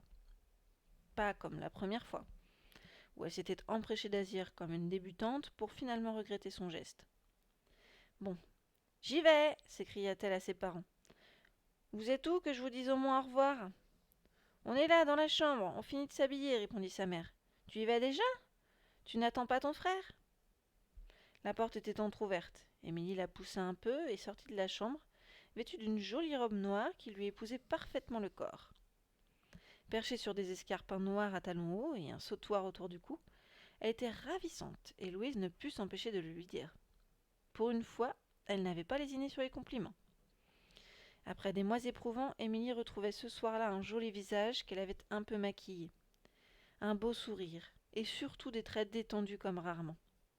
Tout le contraire de Louise, qui se sentait terriblement crispée. Ce n'étaient plus les jours qu'elle décomptait, mais les heures qui la séparaient encore de son grand voyage. Le compte à rebours était lancé. 5, 4, 3, 2, 1. Dans moins d'une heure, elle serait partie. Définitivement partie. Et Amaury l'accompagnerait, car il avait finalement accepté de la suivre. Mais où avait-elle décidé de l'emmener ? C'est en terminant sa lecture du Petit Prince qu'elle en avait eu l'idée. Une idée parmi mille autres. Une idée incroyable. Venir en aide à son père. Pas celui d'aujourd'hui qui s'apprêtait à sortir en ville avec sa mère. Non, à celui qui appelait au secours et qui voulait s'évader comme si c'était écrit dans la prose qu'elle avait lue à maintes reprises. Elle avait donc décidé de se rendre à Nice, le 9 août 1982, pour le retrouver lorsqu'il était encore tout jeune chez Yvan, l'année où, selon Célérine, il aurait commencé à se replier sur lui-même, à s'emmurer dans un étrange silence. Aller là-bas pour voir de ses propres yeux ce qui avait réellement pu se passer cet été-là. Un acte généreux. Sauver son père, l'aider à se libérer puisqu'il était incapable de le faire seul. C'est du moins ce que croyait Louise, car lui était persuadé du contraire. Elle ne voyait toujours en lui que ce père froid et Hein ? Pourquoi il y a des virgules là ? Elle ne voyait toujours en lui que ce père froid et distant, celui qui ne lui avait jamais fait de tendres câlins. Quelque chose le gênait, un blocage. Alors il fallait changer sa vie d'enfant à lui pour faire basculer sa vie d'adulte. Et forcément, ça changerait tout, y compris sa vie à elle. Voilà l'idée, la seule envisageable. Profiter de la Providence pour être soi-même la Providence. Pourvu seulement que l'échiquier accepte de libérer sa magie pour concrétiser un second vœu. Pourvu qu'il accepte une autre destination que celle envisagée par Melchior. Pourvu qu'il concrétise enfin son désir à elle et que Valcanube prenne enfin tout son sens. Alors forcément, en disant au revoir à son père, elle ressentit une certaine appréhension, comme on embrasserait quelqu'un qu'on voit pour la dernière fois. Louise le savait. Si l'échiquier était aussi magique qu'on le prétendait, elle ne reverrait jamais son père. Du moins pas celui qui était devenu aujourd'hui. Car sans qu'il ne le sache jamais, elle allait lui rendre un énorme service. Lui permettre de ne plus être le même. L'aider à devenir une personne différente, plus exubérante que celui qui ne l'avait même pas serré dans ses bras pour lui dire au revoir. Elle voulait non seulement sauver l'homme, mais aussi sauver le couple qu'elle pensait au bord du précipice, en se sauvant soi-même de cette vie qu'elle n'aimait pas et qu'on lui faisait pourtant subir depuis des années. Évidemment, lui ne se doutait de rien. et pensait simplement à sa soirée, point d'orgue d'une vie de silence et de blessures. Émilie était donc prête à sortir. Elle avait réservé une table pour 2 personnes dans l'un des meilleurs restaurants de la ville. Ils arrivèrent à l'heure prévue et pour commencer la soirée, on leur servit une coupe de champagne. « À ta santé, dit Franck en levant son verre. À toi, à nos vacances et à notre anniversaire. Elle le fixa, les yeux dans les yeux. 20 ans, lança-t-elle. L'heure de faire le bilan. Comment imaginer poursuivre dans ces conditions? Je suis d'accord avec toi. Notre relation est délicate. Depuis que je te connais, je n'ai jamais réussi à vous donner ce que vous attendiez de moi. Je suis trop repliée sur moi-même, mais je veux changer. Je veux tout faire pour te séduire et sauver notre mariage. J'ai d'ailleurs déjà commencé, ça ne t'aura pas échappé. Elle acquiesça, finissant de boire sa coupe, presque d'un trait. Oui, j'ai vu. Les vacances en Italie, plutôt que de nous imposer ta mère, là, tu as fait fort. Et puis ta volonté de parler aux enfants, de leur raconter des histoires sans compter ta main. Pas plus tard que ce matin, qui cherchait délicatement... Hein? Ah, sans compter ta main, pas plus tard que ce matin, qui cherchait délicatement ma joue. Alors évidemment, ce n'est pas encore l'extase, mais c'est un bon début. Une base fragile à laquelle je veux bien essayer de m'accrocher en attendant mieux. Je vais continuer à me libérer. Mais que je l'enlève, tout ce qu'il y a de plus pourri en moi, et ça passera forcément par une confidence que je ne t'ai jamais faite. J'espère juste qu'il n'y a personne d'autre dans ta vie, lança-t-elle avec un petit sourire crispé. Franck ne lui répondit pas. Il ne l'écoutait même plus, déjà transposé dans une bulle où il n'avait plus qu'une seule envie. Parler, dire les choses, se justifier de son attitude, dire tout ce qu'il avait sur le cœur, tout ce qu'on lui avait fait subir et qu'il avait toujours voulu taire. Ce soir-là, il se sentait prêt à franchir le pas pour devenir enfin le père, le mari, l'homme qu'il n'avait jamais été et qu'il rêvait désormais de devenir. Pendant ce temps, Amaury et Louise s'étaient enfermés dans une chambre, décidés à utiliser les pouvoirs de l'échiquier. Elle lui redemanderait confirmation et il ne revenait pas sur sa décision. En garçon courageux, il acceptait de la suivre où qu'elle aille, quoi qu'elle fasse et sans poser de questions. Il ne prenait pas vraiment de risques, lui qui ne croyait pas à cette histoire de transposition. À coup sûr, il ne se passerait rien, un peu comme sur la plage. Même les photos envoyées par Nolwenn que montrait Louise n'arrivaient pas à le persuader. Lui n'y voyait aucune preuve formelle, plutôt un montage, un trucage bien réalisé. Mais cette fois, il ne se moquait plus. Maintenant qu'il était follement amoureux d'elle, la situation était bien différente. Je te crois, Louise, pas la peine de m'apporter toutes ces preuves. Tu m'as déjà baratiné une fois, tu n'oserais quand même pas recommencer une seconde fois. Je fais ça pour toi, tu sais, parce que je t'aime. Bien. Mais je ne t'ai jamais baratiné. J'ai simplement confondu un moulin avec un échiquier. Ça peut arriver à tout le monde, non? Pas de problème, je te fais confiance. Je suis d'ailleurs persuadée que tu vas bien trouver. Que tout va bien fonctionner. Tu vas dire une formule et hop, on va se retrouver dans ton passé. Ensuite, tu prononceras une autre formule et hop, on reviendra comme si de rien n'était. Ni vu ni connu. C'est pour ça que j'accepte de te suivre. Et c'est aussi pour avoir ma réponse. N'oublie pas. Mais quelle réponse? Celle que tu dois me donner puisque j'accepte de t'accompagner dans ton passé. Tu sais bien. Ah bah oui, ta réponse. En fait, si ce n'est pas indiscret, où est-ce que tu comptes m'emmener? À Nice, en 1982. En 1982? Mais ce n'est pas possible, tu n'étais même pas né. Je croyais que tu voulais retourner au premier jour de ta vie. Mais justement, je veux pouvoir me retrouver au premier jour du reste de ma vie. Je dois me rendre à Nice le 9 août 1982. Il est là le point de départ de ma nouvelle vie, lorsque mon père avait mon âge et qu'il lisait encore Le Petit Prince. À la base, t'as quand même le chic pour toujours tout embrouiller. Rien n'est jamais simple avec toi, et je ne comprends jamais rien à ce que tu me racontes. C'est aussi ce qui fait mon charme, non? Mais qu'est-ce qui te fait croire que je vais réussir à faire partie du voyage? Je n'ai pas de sang Valdec, moi. Le mieux, c'est encore d'essayer, comme ça au moins on sera fixé. À ce que je sache, la DeLorean du doc emmenait aussi Marty McFly à chaque fois qu'il retournait vers le futur. Pas faux. Et toi, t'as pensé à apporter ta DeLorean? Évidemment, qu'est-ce que tu crois, il est là. Louise déboutonna sa veste et posa l'échiquier en bois sur le lit d'Amaury. Elle ouvrit délicatement le tiroir, prit le tube et ôta le morceau de papier sur lequel apparut une nouvelle fois Valcanube, comme par magie. Amaury était stupéfait. Louise, beaucoup moins, désormais habituée à ce genre de manifestations surnaturelles. Elle sortit le stylo à billes noir qu'elle avait pris soin d'apporter et écrivit une date et une destination mûrement réfléchies.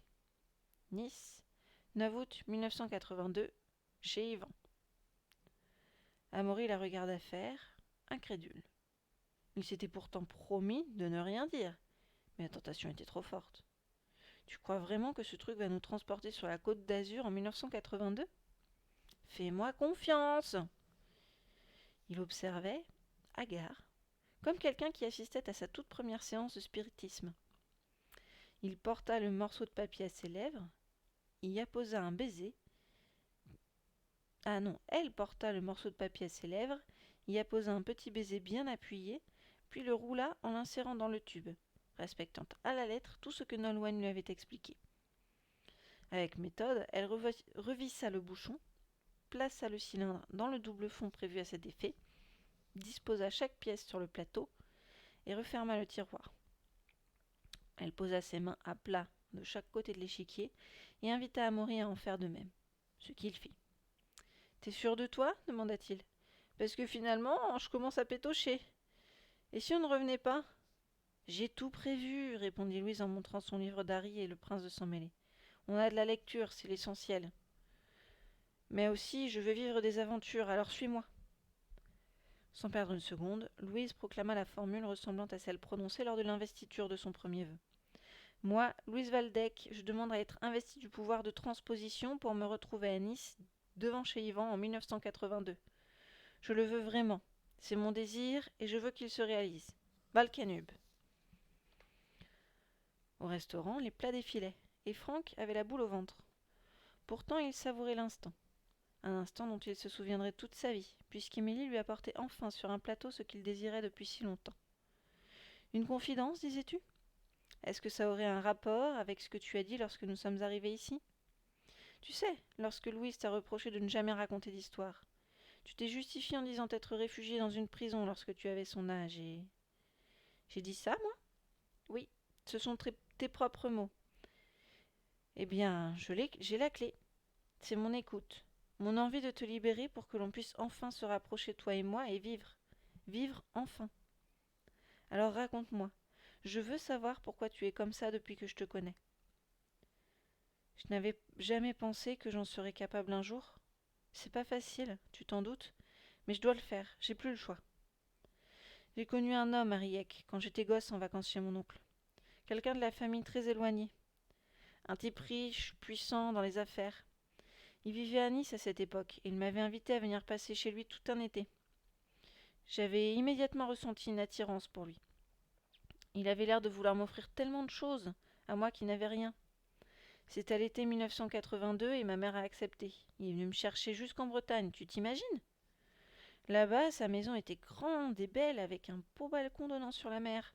Une villa si vaste qu'il hébergeait plusieurs personnes dans un rez-de-chaussée aménagé en petit studio. Je me souviens particulièrement d'une Laotienne sans papier, et aussi de 2 types plus ou moins évadés de prison qu'il hébergeait en toute discrétion. Un type généreux, alors ? Je ne te le fais pas dire. Souvent, le soir, il recevait du monde. Des gens importants, comme il disait. Parfois, je restais un peu avec eux et je les écoutais discuter sans toujours comprendre de quoi ils parlaient. C'est vrai qu'ils étaient toujours tous bien habillés, et qu'ils portaient bien le costume cravate. Certains étaient maires, d'autres membres de partis politiques, d'autres écrivains ou journalistes. Que du beau monde. Et pourtant... Et pourtant, reprit Émilie. Pourtant, personne ne disait rien. Même si tout le monde savait ce qui se passait quand il n'était pas là à refaire le monde et à élaborer des magouilles en tout genre. Dans l'après-midi, d'autres étaient passés dans la chambre d'à côté pour s'acquitter en nature de leur petite semaine d'hébergement. Je parle de ces locataires. Et, crois-moi, la télé ne faisait jamais assez de bruit pour couvrir les leurs. Toujours plus insupportable. Même Anne, oui, son prénom me revient à présent. Même elle ne faisait pas que le ménage et la cuisine pour honorer son loyer. Elle aussi devait en passer par la chambre avec sa petite fille Keanu en contrepartie de papiers d'identité qu'il lui faisait miroiter. Je comprends. Un salaud qui profitait des petites gens pour s'octroyer gratuitement des petits plaisirs. Oui, un type mouillé jusqu'au cou dans toutes sortes d'histoires occultes. Walesa, l'agrandissement de l'aéroport de Nice ou le viaduc de Magnan. Il faisait partie de ceux que tout le monde avait voulu buter, voir disparaître. Une ordure, et pas seulement avec les adultes. Moi aussi, à ma façon, j'ai payé mes vacances. Et crois-moi, je les ai payées cher. Émilie avala sa salive et regarda Franck fixement pour attendre la suite de son récit. Tout commença un soir avec un gros orage d'été. Je lui avais demandé de le rejoindre dans son lit, comme ça m'arrivait parfois de le faire avec ma mère à Tiglas. Il a accepté et pour me rassurer, il m'a serré avec force dans ses bras. Si fort que ça a dû lui donner des idées, des envies que je ne pouvais pas soupçonner. J'étais trop petit. Il en a profité pour se frotter, mais ce jour-là, ça n'a pas été plus loin. Juste un début, le point de départ pour un crescendo sans retour. Il m'a aussi appris à jouer aux échecs. Au moins, pendant qu'on jouait, il ne me lavait pas avec insistance dans la baignoire ou sous la douche. C'était toujours cette gagnée. Et puis très vite, des gages sont tombés pour celui qui perdait. Parfois lui, souvent moi. Quand c'était lui, il me donnait 10 francs, m'offrait un restaurant vietnamien. Quand c'était moi, je devais lui faire des bisous sur la bouche, sur la joue, baisser mon pantalon, me retrouver nue, montrer ma petite anatomie, paraît-il très jolie. Je te passe les détails, ce n'était pas très intéressant. Évidemment, je ne voulais plus jouer, hors de question de me retrouver sur un échiquier. Mais très vite, il est revenu à la charge, en mettant sur la sellette de quoi exaucer l'un de mes désirs les plus fous. Prendre l'avion et rentrer chez moi directement sur un vol Air Inter, tout seul comme un grand. Évidemment, pour moi, ça changeait tout, jusqu'à envisager de refaire une dernière partie. Il me remettait un pied à l'étrier. Même si je savais forcément qu'en cas de défaite, je risquais un nouveau gage, une nouvelle humiliation bien plus forte que celle déjà subie. Dans ma tête, c'était non, trop risqué. Mais il a su se montrer convaincant et lever mes doutes. Et si je perds, lui ai-je demandé. Oh, mais tu ne perdras pas, parce que je vais t'offrir une pièce. Et pas des moindres. Un fou. Argument très convaincant. Aux échecs, c'est ce qu'on appelle un appât. Une arme à double tranchant qu'il maîtrisait parfaitement à la perfection. Moi, plutôt que d'accepter ou de refuser sa proposition, j'aurais préféré m'échapper, m'enfuir, pour ne jamais avoir à choisir et à répondre. Je me vois d'ailleurs encore en train d'écrire tout mon désarroi dans le livre qu'il m'avait offert au cours du Noël précédent. Le livre du Petit Prince qu'a apporté Louise? Tu m'as dit un jour que c'était lui qui te l'avait offert. Oui, je l'avais emmené chez lui pour le lire. 9 août 1982, une date qu'on n'oublie pas. Ce jour-là, j'ai fait une grave erreur. J'ai accepté de rejouer pour l'appât du gain, mais les dés étaient pipés, et bien évidemment, j'ai perdu. J'ai tout perdu, jusqu'à mon innocence, car je ne savais même pas qu'on pouvait aller aussi loin dans l'ignominie, faire encore plus sale et plus dégueulasse que tout ce que je m'étais imaginé et qu'il m'avait déjà fait. Finalement, je n'ai jamais pris l'avion, et mon gage s'est répété de nombreuses fois, bien au-delà des parties d'échecs que nous ne faisions même plus. La plaie était si grande qu'il n'y avait même plus besoin de demander, juste à se servir. Tel un oiseau, il construisait chaque jour son nid, un petit nid bien douillet, pendant que moi je construisais les murs de ma prison.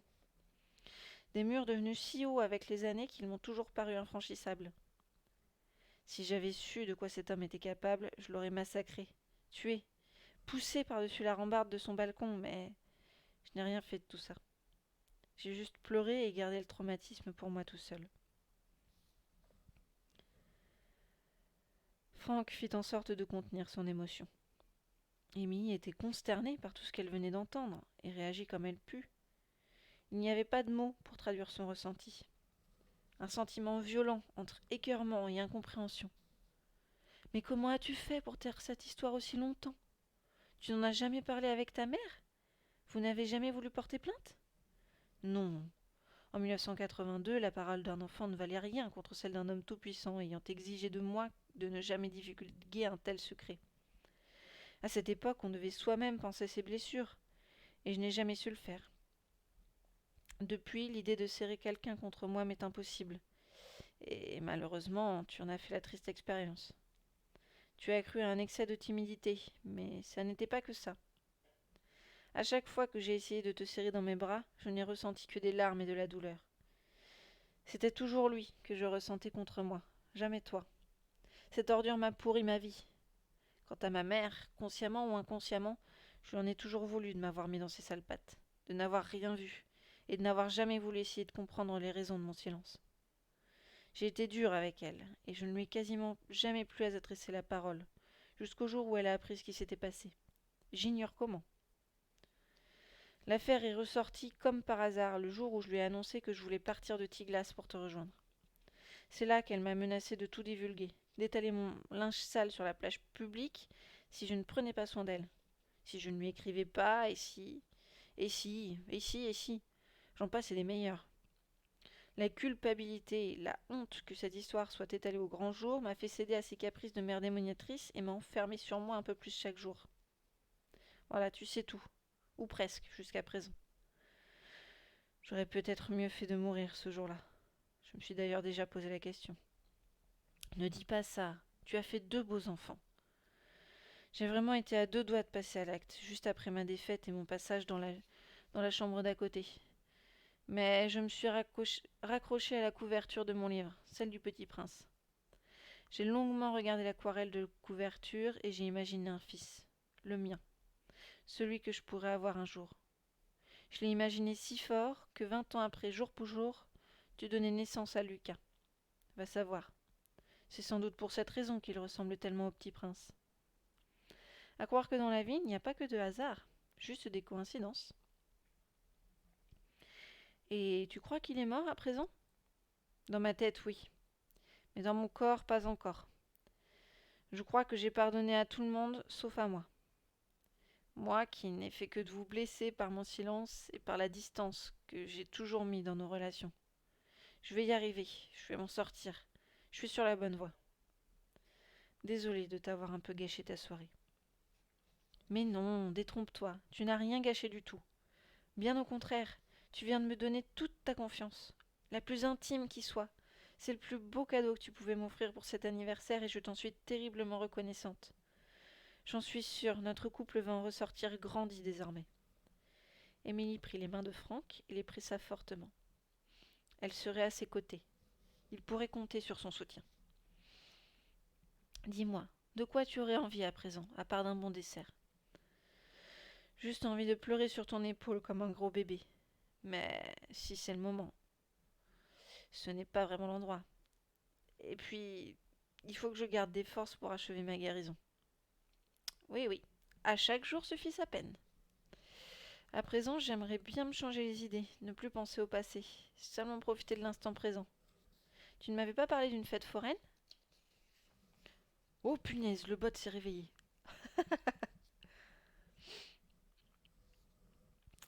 Chapitre 21. Comme par magie, Louise avait disparu, et Amaury également. Dans un grand éblouissement de lumière, ils étaient partis tous les deux sans laisser la moindre trace. Même l'échiquier n'était plus là. Impossible d'imaginer ce qu'il venait de se passer. Impossible, sauf en Bretagne. Dans le grimoire, la nouvelle ligne s'était aussitôt imprimée. Elle permettrait bientôt à Nolwenn, Marie et Gaben d'apprendre que leur ami venait de s'investir du pouvoir de transposition en prenant un second vœu. Pour une surprise, ce serait une surprise. Eux qui pensaient Louise tout juste capable de rejoindre Philidor au café de la Régence risquent de rester stupéfaits en ayant connaissance de cette destination jamais envisagée par personne. Lorsque Louise rouvrit les yeux, elle était affalée sur un grand banc en pierre au milieu d'un grand jardin méditerranéen. « Où suis-je » se demanda-t-elle en observant les lieux qui l'entouraient. Amaury était à ses côtés, encore somnolent, à l'ombre d'un palmier. « Ah, génial, il est là. Tout a marché comme prévu, on dirait. Réveille-toi, Amaury. Je crois qu'on est arrivé. Sain et sauf en plus. » Louise le secoua énergiquement. Je suis où là? Le voyage semblait... Waouh! Oh, la conjugaison. Le voyage semblait l'avoir exténué. Il se réveilla tout doucement. « Tu crois qu'on est à Nice ?» demanda-t-il.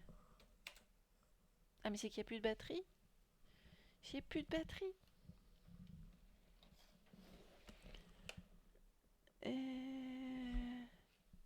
n'y a plus de batterie. Petit instant.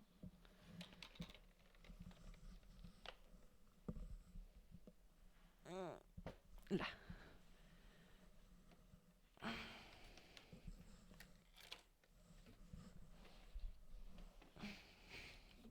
Ça va mettre un petit moment à redémarrer, ça. Il est tellement fatigué, il lui faut un quart d'heure. Alors... Voilà.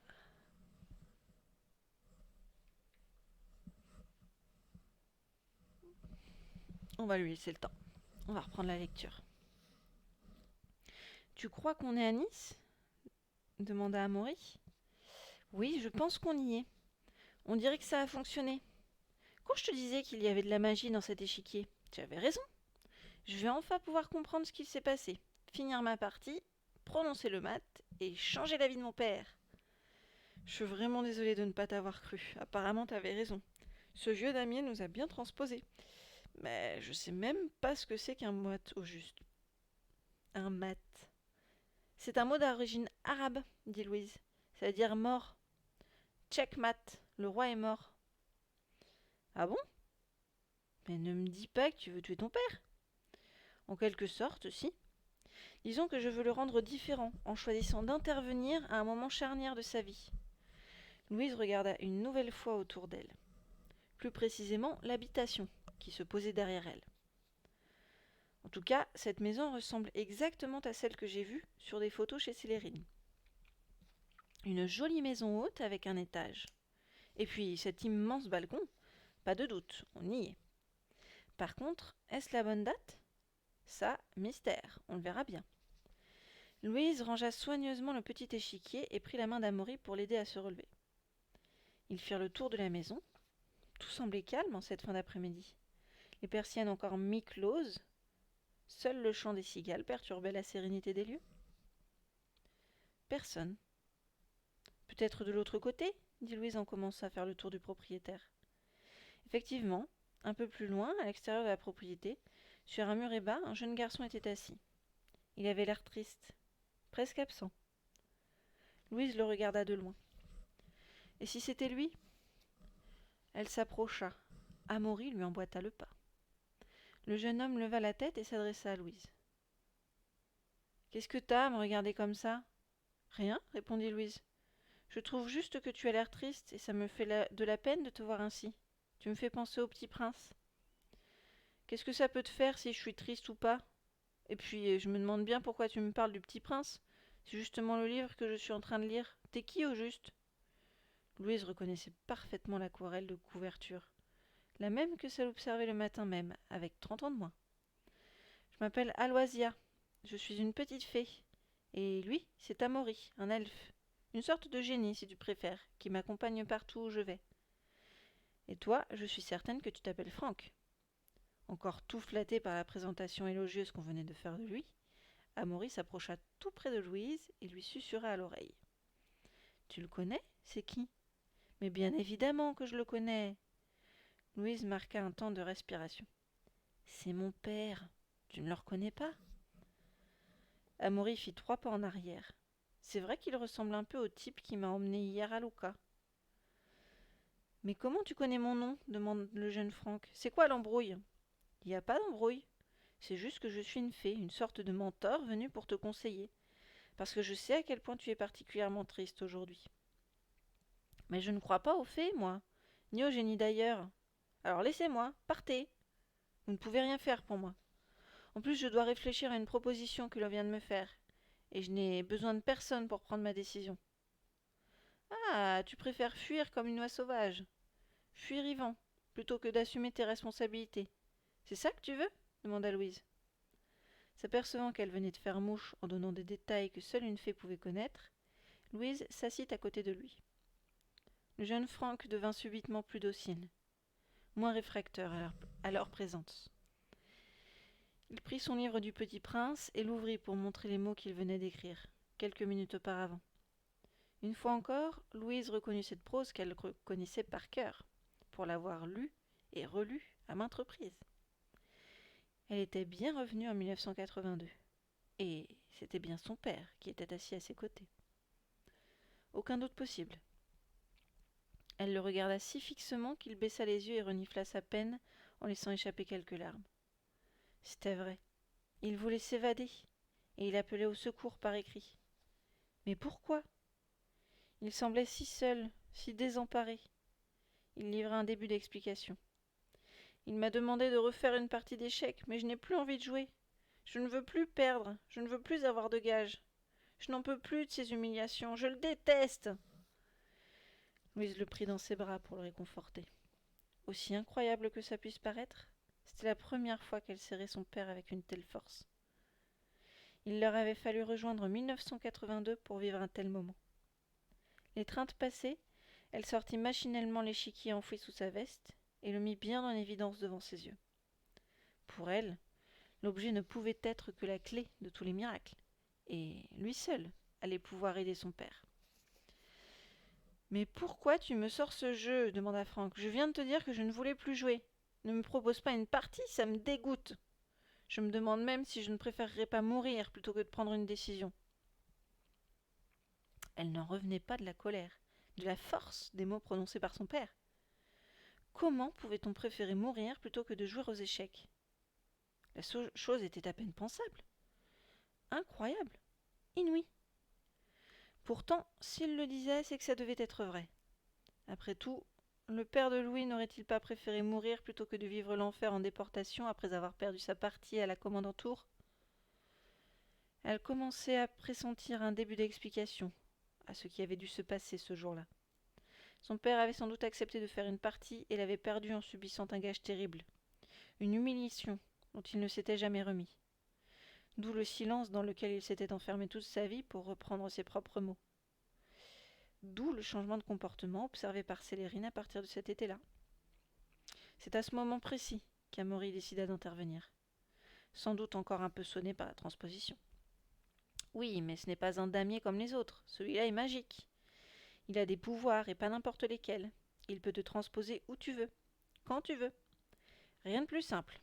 Un petit papier, un tube, une formule et hop, la magie se charge du reste.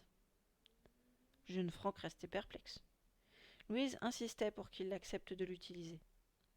Amaury a raison, cet échiquier est magique, et il va te permettre de gagner cette partie que tu ne sembles pas décidé à vouloir jouer. Pourtant, je suis sûre que c'est la partie de ta vie.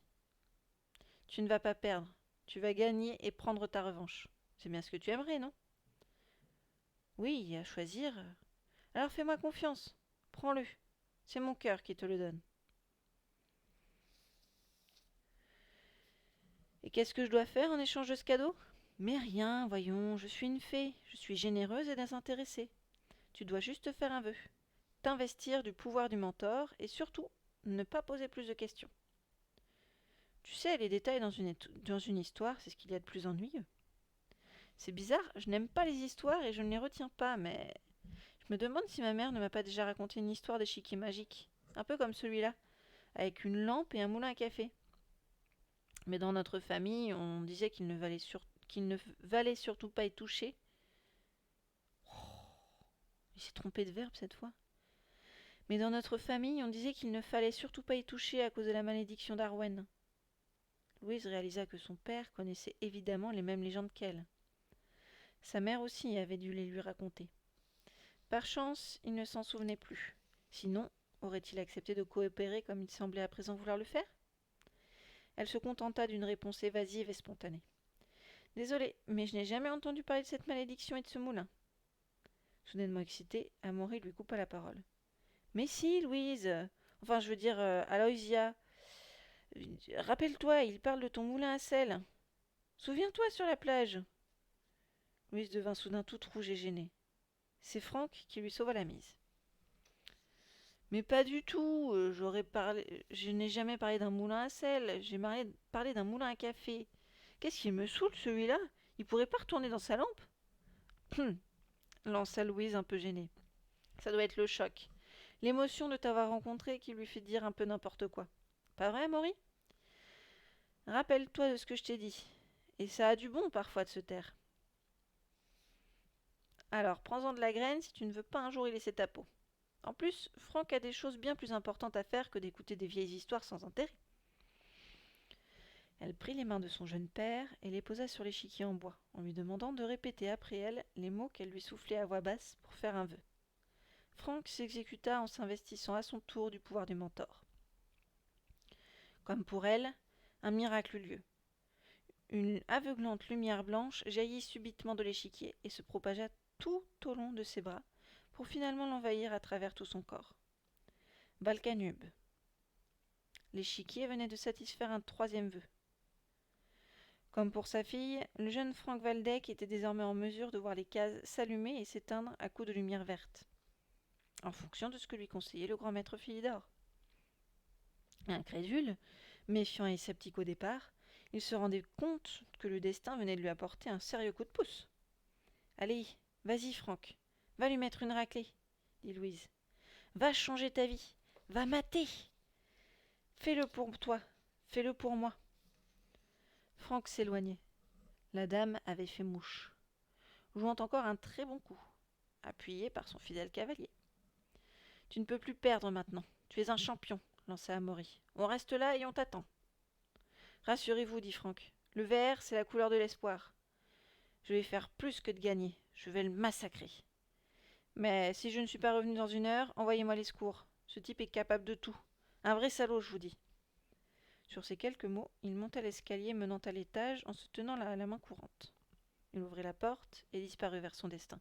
« Bien joué, Louise, t'as assuré comme une pro. Mais quand même, pourquoi autant d'acharnement ? Pourquoi mettre ta vie en danger à ce point, si c'est juste pour permettre à ton père de gagner une partie d'échecs ? Je ne comprendrai décidément jamais rien à vos histoires de famille. Mais parce que la vie est une partie d'échecs et que tout peut basculer d'un moment à l'autre. Un jour, je te parlerai de mon grand-père. Je veux bien, mais au fait, j'y pense. Bon, qu'est-ce qu'il y a ? Tu n'as toujours pas répondu à ma question. Tu sais, celle que j'attends et que tu devais me donner si j'acceptais de te suivre dans ton passé. Sans hésitation, elle lui sauta au cou et l'embrassa langoureusement avec une fougue mal maîtrisée. C'est du moins ce qu'elle faisait depuis la veille au soir, à chaque fois qu'il lui disait « Eh ?» Sans hésitation, elle lui sauta au cou et l'embrassa langoureusement avec une fougue mal maîtrisée. C'est du moins ce qu'elle faisait depuis la veille au soir, à chaque fois qu'il lui disait « Et toi, est-ce que tu m'aimes ?» Parce qu'elle n'était pas farouche, la petite Marie, malgré ses 14 ans. Quoi ? On parle de qui, là ? Elle n'était pas farouche, la petite Marie, malgré ses 14 ans. Gwenaël Mézec avait eu bien raison de s'inquiéter pour son fils, qui vivrait sans doute là-bas ses premiers émois amoureux. Un été qu'il n'oublierait pas. Et là encore, merci Louise. Ah bah ouais, on parle de Marie. Waouh. Un été qu'il n'oublierait pas. Et là encore, merci Louise. Tout au long de la journée, Nolwenn était restée bien seule à se tourner les pouces, n'ayant rien d'autre à faire que de regarder tantôt la télévision, tantôt le grimoire, où elle relisait chaque histoire. Parfois, dans la chambre d'à côté, elle les entendait rire. Il fallait bien qu'ils s'amusent un peu, ces deux-là. C'était de leur âge. Malgré tout, Jeffreline s'agaçait. Mais quand même, qu'est-ce qu'ils peuvent bien faire tout ce temps ? Imaginative, Nolwenn faisait ce qu'elle pouvait pour apporter un début d'explication. À mon avis, il est en train de lui raconter l'histoire des deux bossus. C'est une très longue histoire, mamie. Ça a l'air de bien faire rire. Oui, mais enfin quand même. Depuis midi qu'ils ne sont pas ressortis, je m'inquiète pour toi. Tu ne vas pas rester là toute la soirée à ne rien faire. Sors, va faire un tour, va voir une amie. Mais je ne connais personne ici, à part Célérine. Bah, va la voir. Va lui passer un petit bonjour, comme tu le fais chaque année. Pauvre femme, elle est si seule. T'en as à peine pour 10 minutes à coup de bicyclette. Passer ma soirée avec Célérine, répéta Louise.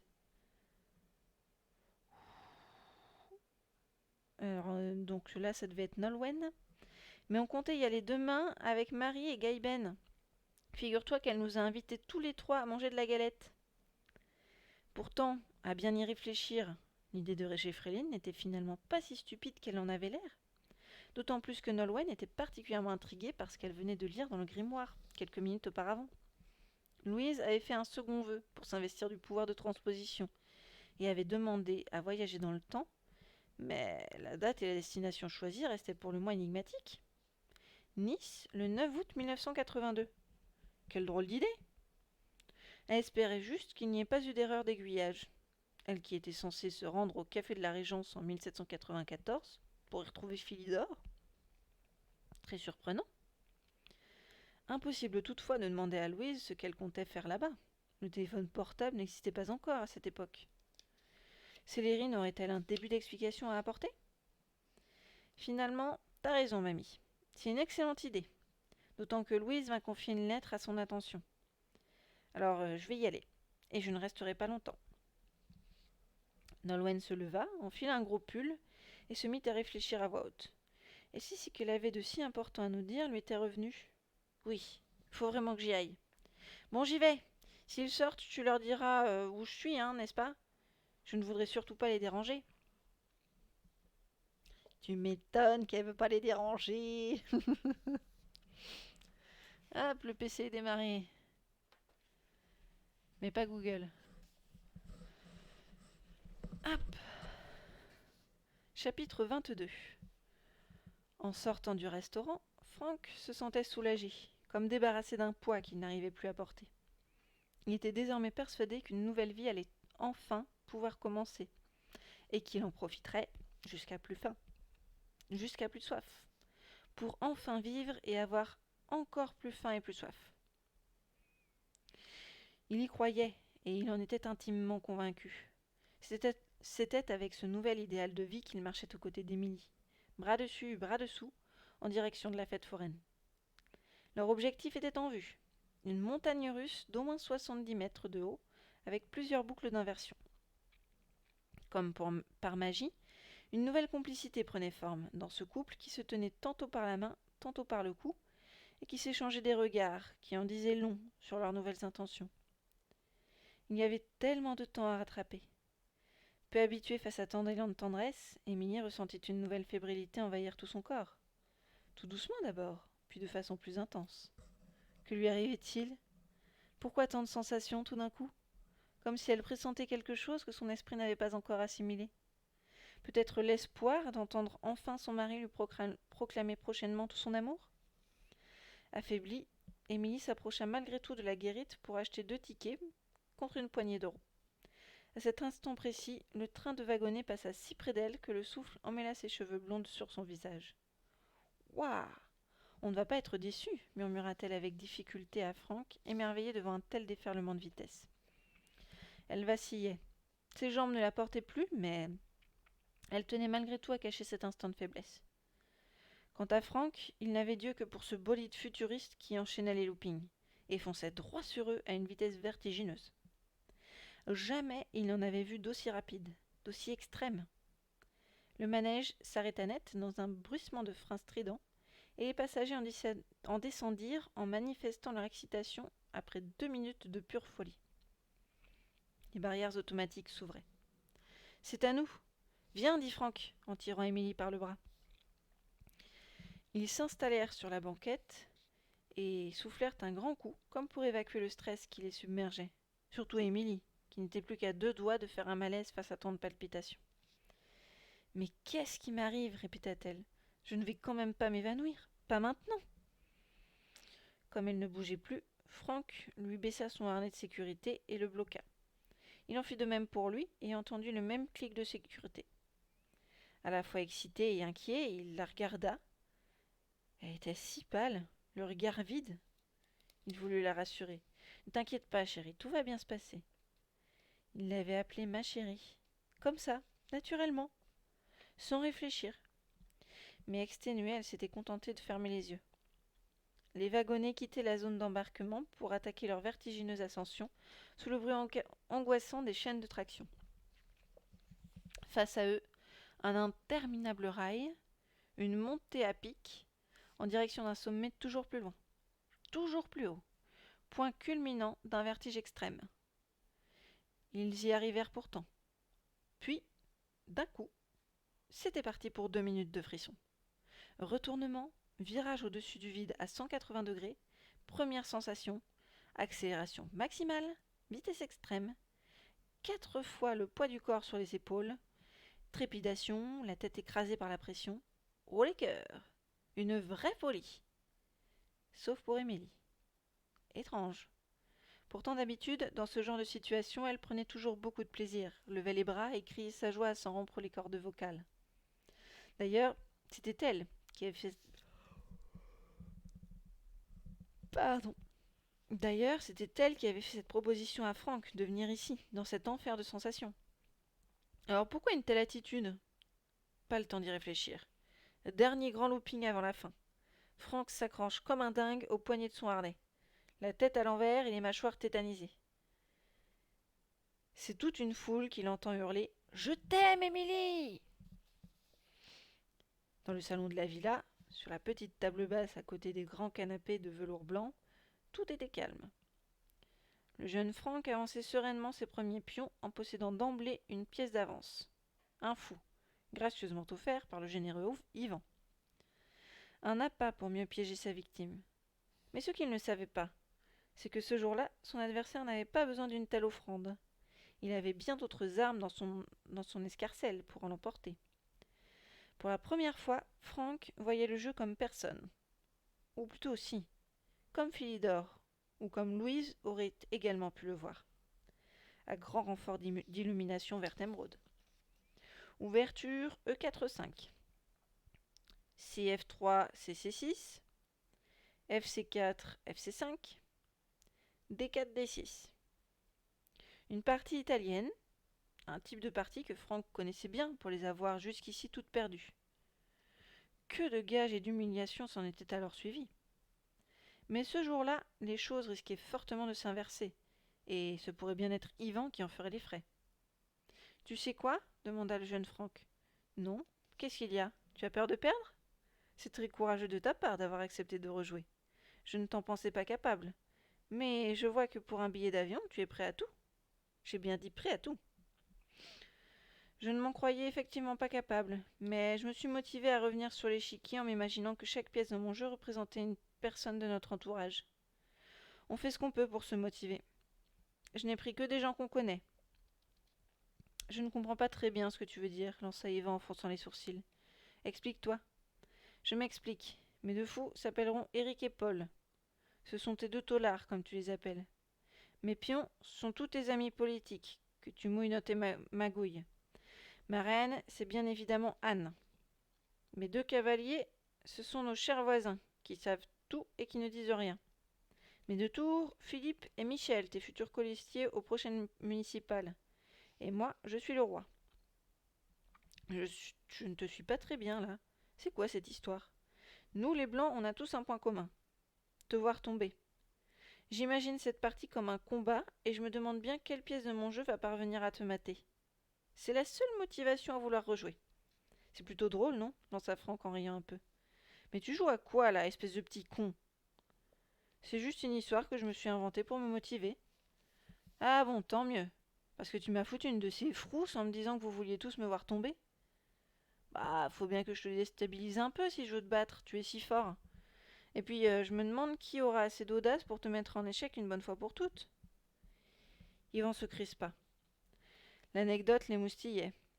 Il n'aimait pas beaucoup l'idée de ce petit jeu. Heureusement que ce n'était qu'une histoire de gosse. Il reprenait bien vite son sérieux et sa concentration. Pas question de perdre. Il y avait bien trop à gagner sur l'échiquier. La partie avait déjà bien avancé et, sur les conseils de Philidor, Franck avait fait l'échange des deux tours avec celle de son adversaire. Moins il y aurait de pièces et plus il y aurait de chances à gagner. Forcément, puisqu'il en posséderait une d'avance. En tout cas, ce ne sont pas tes colistiers qui te balanceront à la presse. Pourtant, si j'ai bien compris, vous voulez monter une liste d'opposition contre le maire sortant pour les prochaines municipales. Pourtant, c'est ton ami de 20 ans, comme tu dis. Jeune Franck reprenait des expressions, des bribes de conversation d'adultes qu'il avait entendues par-ci par-là, sans vraiment les comprendre. Qu'importe. Il cherchait à déstabiliser, à faire peur. Et ça semblait plutôt bien fonctionner, en juger par la réaction excessive de son adversaire. Arrête tes conneries maintenant, tu m'entends? Joue et ferme-la. Yvan s'emportait. Il perdait ses nerfs. De quoi pouvait-il avoir peur? Ce n'était pourtant qu'un jeu, une partie d'échecs. De son côté, Nolwenn arriva à Tiglas. Ah oui, d'accord, on change comme ça. De son côté, Nolwenn arriva à Tiglas, et Célérine lui ouvrit, surprise par l'heure tardive à laquelle elle venait la voir. Déjà revêtue de sa chemise de nuit, elle semblait sur le point d'aller se coucher, et avait déjà ôté son foulard. Je ne m'attendais plus à vous revoir, mais tu es toute seule? Oui, les autres ont eu un empêchement de dernière minute. Je peux entrer, Célérine? Quelque chose d'important me tracasse. Mais oui, entre, il me reste de la galette. Ferme bien la porte, hein. Je ne sais pas ce qui se passe, le coq n'arrête pas de chanter depuis ce matin. C'est pas bon signe. Tu t'inquiètes au sujet de mon arbre que j'ai mis en vente, c'est ça? Non, pas exactement. Je voulais plutôt venir vous demander si, lorsque je suis venue vous voir hier avec Marie, je vous ai dit que Louise vous aimait très fort et qu'elle s'excusait de tout. D'ailleurs, elle m'avait chargé de vous remettre cette lettre que j'ai oublié de vous donner. Tenez, la voici. Non, tu ne me l'avais pas dit. Mais ça me touche beaucoup. Je la lirai tout à l'heure en allant me coucher. C'est vrai que je lui en veux terriblement de m'avoir abandonnée. Mais les enfants ne sont jamais responsables des décisions prises par leurs parents. Je les reverrai le jour où Franck reviendra ici pour s'expliquer avec moi. En attendant, je leur réserve une petite surprise.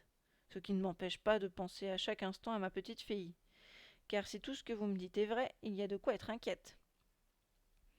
Je ne veux surtout pas me mêler de vos histoires de famille, Célérine, mais pourquoi vous tracassez-vous tellement pour Louise? Ça aurait un rapport avec le mot qui ne veut pas sortir de votre bouche, ou avec votre sortie d'hier dans les bois à la recherche des corrigans? Mais bien évidemment! Depuis que vous m'avez annoncé que Louise avait retrouvé l'échiquier de Filbert, je n'arrête pas de m'en faire. Je n'ai pas voulu y croire au début, j'ai même pensé à une plaisanterie. Mais après votre départ, je me suis dit que la chose était tout à fait possible. Les miracles, ça existe. Et puis, c'est là que la malédiction d'Arwen m'est revenue. Juste après votre départ. C'était lui le mot qui ne voulait pas sortir. La malédiction d'Arwen. La malédiction d'Arwen, dites-vous? Mais qu'est-ce que c'est que ça encore? Vous allez me l'expliquer, n'est-ce pas? Hé, ne vous endormez pas! Pas avant de m'avoir tout raconté! Eh bien, si j'ai bonne mémoire, Melchior prévenait au début du grimoire qu'une terrible malédiction frapperait un troisième vœu. Alors, pour éviter... À peine avait-elle commencé que Nolwenn l'interrompit. Mais non, il n'y a rien de tout ça décrit dans le grimoire. Et comment peux-tu le savoir? Demanda Célérine. Tu ne l'as jamais vu, toi, le grimoire? Moi, si. Ah bah oui, vous avez raison. Je peux pas le savoir. Mais à quelle malédiction faites-vous référence alors? Célérine regarda autour d'elle. À droite, à gauche, personne. Sous la table, personne non plus. Mais à la mort, voyons. Je ne devrais pas prononcer ce mot, mais tu ne te rappelles pas de ce que je vous ai raconté hier matin à propos du Gourgon et du Sylvestre, après qu'ils aient formulé un troisième vœu? Si, mais c'était autrefois, il y a bien longtemps. Il ne faut plus croire à tout ça. C'est une vieille légende. Et puis Louise connaît tout ça, n'est-ce pas? Vous lui avez déjà tout raconté. Mais pas du tout. J'ai jamais voulu leur faire peur avec de telles histoires. Et c'est d'ailleurs pour ça que je suis si inquiète. Suppose que Louise ait effectivement retrouvé l'échiquier de Philbert, comme vous le pressentez, et qu'elle retrouve maintenant le grimoire. Je vous laisse imaginer ce qui se passerait après un troisième vœu. Oh mon Dieu! S'exclama Nolwenn. Mais c'est une catastrophe alors! Une catastrophe! Mais pourquoi, puisqu'elle n'a pas le grimoire? Demanda la grand-mère. Je ne te comprends pas. C'est affreux, Célérine, on vous a menti sur toute la ligne. La vérité, c'est qu'on a le grimoire, les corrigans nous l'ont donné hier soir, et Louise a déjà eu connaissance des pouvoirs de l'échiquier. Regardez, elle a déjà fait 2 vœux et elle s'en est servie pour partir à Nice. Tout en parlant, Nolwenn déboutonnait sa veste pour sortir le livre noir qu'elle avait pris soin d'apporter avec elle. Mais pourquoi Nice? Demanda la grand-mère intriguée. Pourvu qu'elle ne fasse pas de troisième vœu.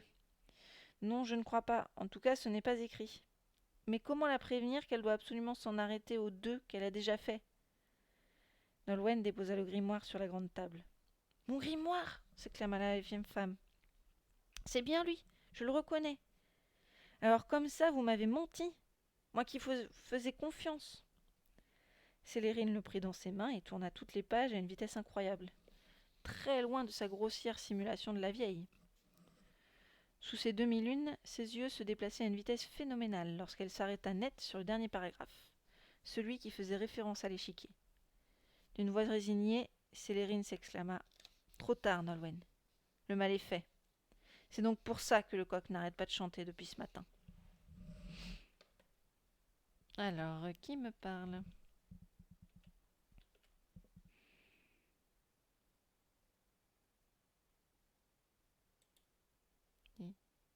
Mais personne ne me parle.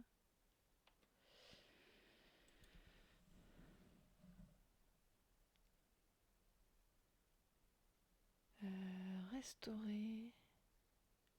Voilà.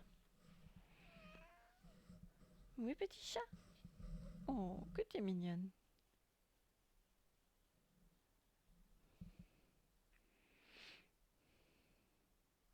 Bon, qu'est-ce qu'on dit?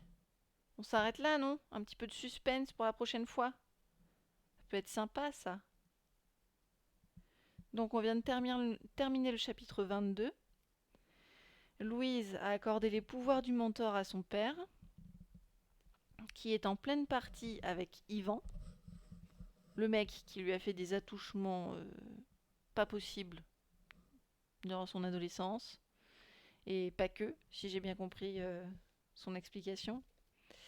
Et Célérine et Nolwenn viennent de comprendre que Louise avait fait la bêtise d'utiliser l'échiquier 3 fois et donc d'attirer sur elle la malédiction d'Arwen, qu'on ne connaît pas encore, à part que ça maudit tous ceux qui l'utilisent 3 fois. Du coup, la suite, lundi. On se donne rendez-vous lundi. Entre-temps, dimanche, stream les Sims 4. Et n'oubliez pas d'activer les notifications pour être informé de tout stream éventuel en dehors de ces périodes-là. Merci beaucoup d'avoir suivi, je vous souhaite une bonne soirée et restez bien pour la pub. Salut!